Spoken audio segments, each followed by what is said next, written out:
Assalamualaikum, salam sejahtera. Ini adalah fokus minggu depan. Apa yang bakal berlaku pada minggu hadapan dan apa yang bakal menjadi tajuk utama berita kami juga. Inilah sinopsisnya kami berikan dalam rancangan ini.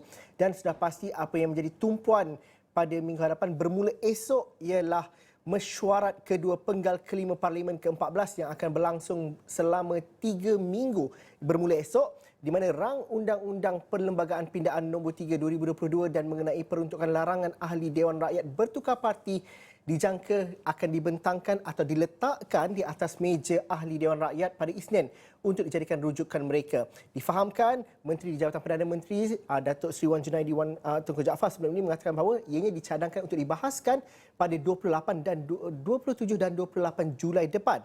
Dan rang undang-undang ini nanti setelah mendapat kelulusan Dewan Rakyat dan Dewan Negara, ianya akan dipersembahkan kepada Yang di-Pertuan Agong antara 11 dan 26 Ogos untuk diperkenankan dan pewartaannya dijangka dilaksanakan antara 29 Ogos hingga 2 September ini. Selain itu, RUU Lompatan Parti menjadi tumpuan tapi ada juga bacaan kali kedua dan ketiga bagi 9 rang undang-undang dalam senarai aturan urusan mesyuarat Dewan Rakyat lepas yang ditangguhkan dan dijangka dibawa ke dalam persidangan kali ini.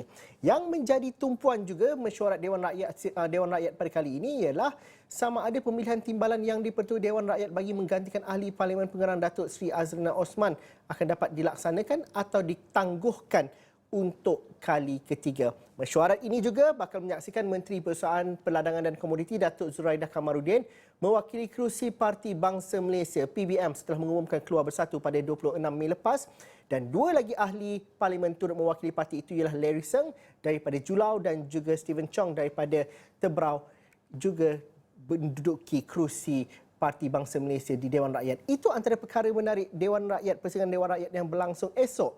Tapi yang pastinya RUU Anti Lompat Parti itu menjadi tumpuan. Saya ingin bersama dengan dua orang pakar dan juga penganalisis. Fakhur Razi Rashid, Koordinator Program Research for Social Advancement ataupun REFSA bersama dengan saya, dan juga turut menyertai kami ialah saudara Mujibu Abdul Muiz, Fellow Kursi Institusi Raja-Raja Melayu UiTM. Saya tanya kepada saudara Mujibu dahulu, secara peribadinya, apa yang menjadi tumpuan saudara Mujibu untuk dilihat, dilaksanakan dan kita nak lihat ahli-ahli Dewan Rakyat kita buat kerja kali ini? Apa keseriusan yang perlu diletakkan? Ya, Zul, terima kasih.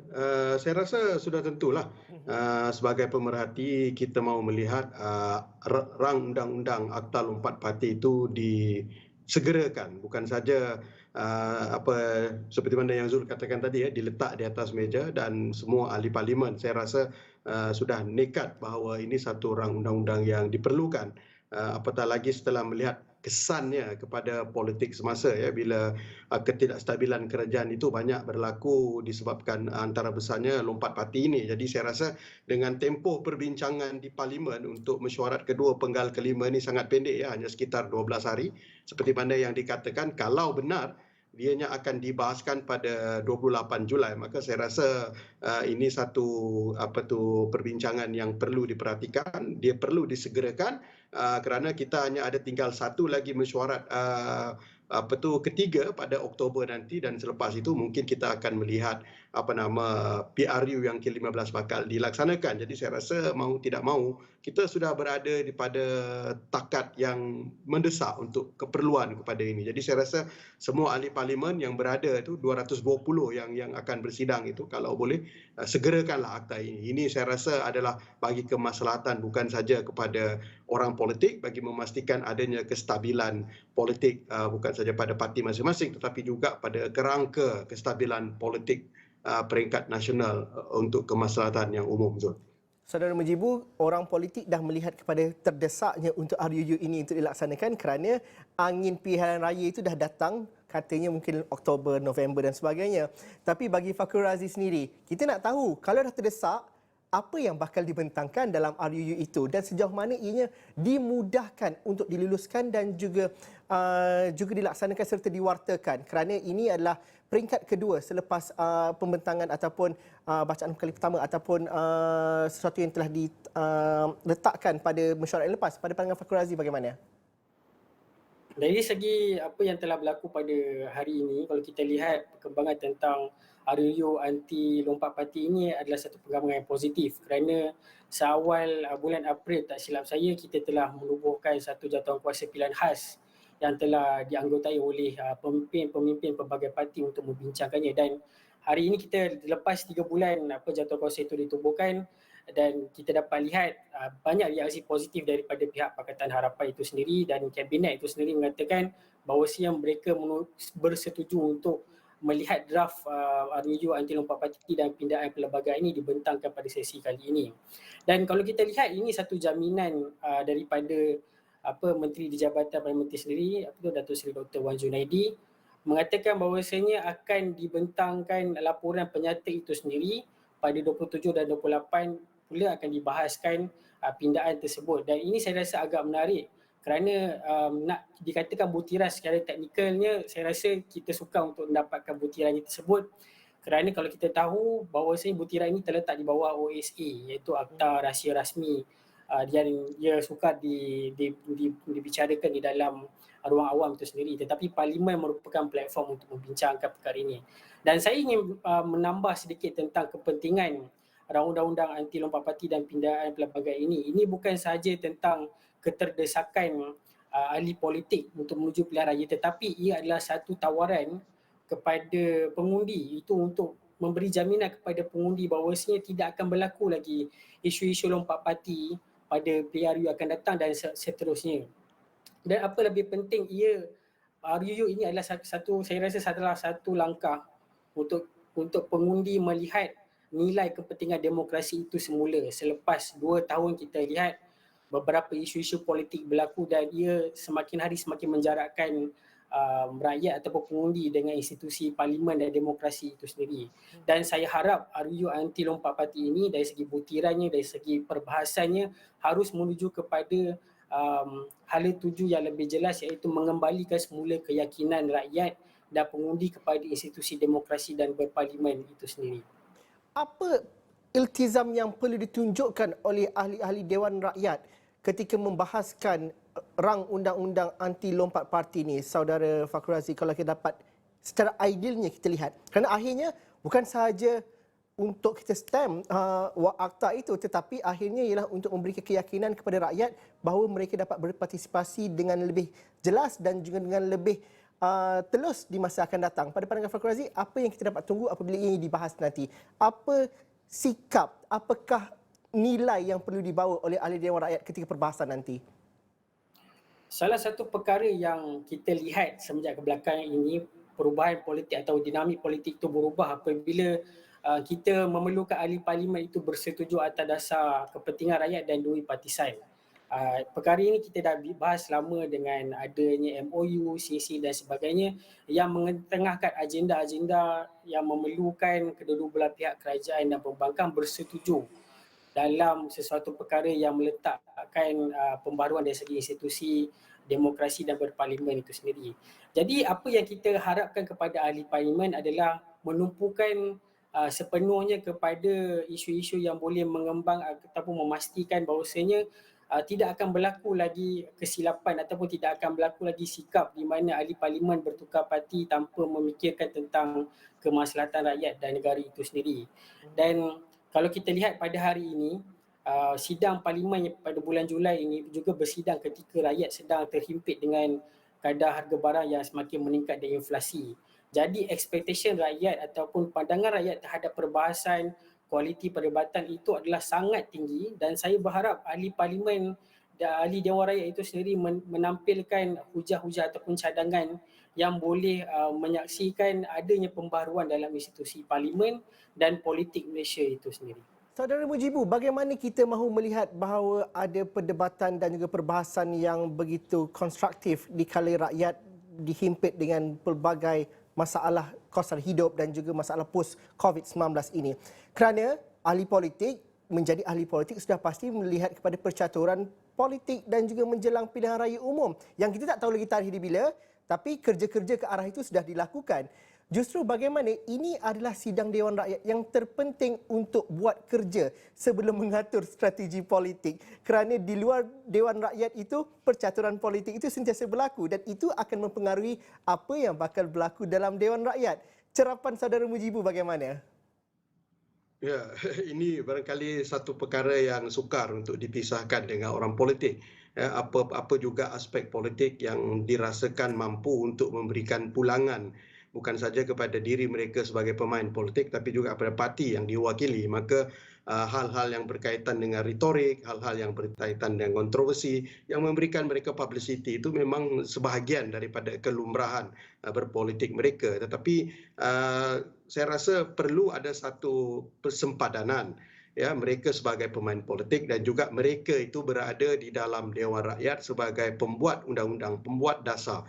Kerana apa yang dihasilkan di Dewan yang mulia itu sepatutnya menjadi satu penghasilan yang terbaik yang datang daripada perbahasan yang konstruktif, perbahasan yang membina dan juga adanya pertukaran idea yang dicanai oleh 222 ahli parlimen ataupun sekarang ini 222 ahli parlimen itu. Bukan saja ia dicanai dengan begitu baik berdasarkan penubuhan jawatan kuasa, adanya aspek-aspek yang dikhususkan kepada jawatan kuasa itu, tetapi juga saya rasa mereka itu mewakili skop-skop yang berbeza, yang mewakili segmen-segmen tertentu kepakaran yang terpenting daripada segenap lapisan itu. Ada ahli undang-undang, ada bekas pensyarah, ada menteri, ada perdana menteri. Jadi saya rasa itu sepatutnya berlaku kerana mereka duduk di parlimen harus melihat bahawa mereka tidak lagi ataupun mereka bukan lagi sebagai ahli politik, tapi mereka adalah pembuat dasar dan mereka itu berada di dalam itu bukan untuk membincangkan perkara-perkara yang bersifat retorik, perkara-perkara yang bersifat saya rasa menimbulkan kontroversi, tetapi apa yang dihasilkan di situ. Kerana kalau ini tidak berlaku, saya rasa dia bukan saja akan memanjangkan lagi krisis ketidakyakinan rakyat kepada ahli politik, tetapi juga akan sudah tentu mengurangkan lagi kebiawaan Dewan itu dan akhirnya politik sudah tidak dianggap lagi sesuatu yang penting dan ia akan membawa kepada kelesuan berpanjangan. Pilihan raya tidak dilihat sebagai komunikasi yang penting. Siapa juga yang naik itu dianggap biasa, parti A, parti B sama saja hasilnya. Jadi saya rasa kalau ini berlaku, ahli politik sendiri sebenarnya menghantar satu isyarat yang tidak betul dan akhirnya saya rasa yang rugi itu adalah negara kita sendiri kerana krisis ketidakpercayaan ini sudah berlarutan, ya. Bukan saja ketika membentangkan RUU lompat parti ini yang sudah berapa kali ditangguh, yang berapa kali dibincangkan, berapa kali di ini syornya juga sudah masuk berapa kali, syor lompat parti, syor recall election itu juga sudah dikupas dengan baik tapi berapa kali ditangguh dan akhirnya ketika inilah barangkali peluang ini mesti digunakan oleh semua pihak untuk memastikan ianya dibahaskan dan kalau boleh ianya diluluskan dengan segera. Kerana saya rasa kalau ia diluluskan dengan segera, sekurang-kurangnya kalau kita mendapat apa juga keputusan yang berlaku pada PRU ke-15, ya, tidak ada parti yang boleh membentuk majoriti bagi membentuk kerajaan. Sekurang-kurangnya kita boleh membentuk satu pakatan dan pakatan itu boleh barangkali stabil sehingga mandat itu berakhir tanpa perlu gusar dan khawatir bahawa akan ada ahli politik ataupun ahli parlimen sudah tentu untuk melompat parti yang akhirnya akan meruntuhkan kerajaan dan menubuhkan kerajaan baru. Sudahnya kita jadi pimai-pimai tang tu tak ke mana. Jadi nak memastikan pimai-pimai tang tu ni berhenti, saya rasa ini barangkali remedi yang tepat dilakukan oleh semua pihak. Saya ada sedikit masa lagi untuk kedua-dua panelis saya, tapi Saudara Mujibu, senang atau tidak untuk diluluskan dan dibahaskan RUU anti lompat parti ini dan juga apa wishlist Saudara Mujibu secara peribadinya kepada ahli-ahli parlimen? Situasinya mudah saja. Kalau semua parti melihat kepentingan bahawa satu-satu perbuatan ini akan merugikan semua pihak, mereka boleh bersetuju. Lihat bagaimana mereka bersetuju ketika mahu menurunkan had umur mengundi, ya, di mana semua parti melihat ini adalah satu kebaikan, mereka boleh bersetuju. Dan ini juga barangkali boleh dilihat dalam konteks itu. Kerana lompat parti yang terjejas itu bukan saja parti kerajaan, malah juga parti pembangkang. Walaupun mereka dulu kerajaan jadi pembangkang ataupun jadi pembangkang menjadi kerajaan.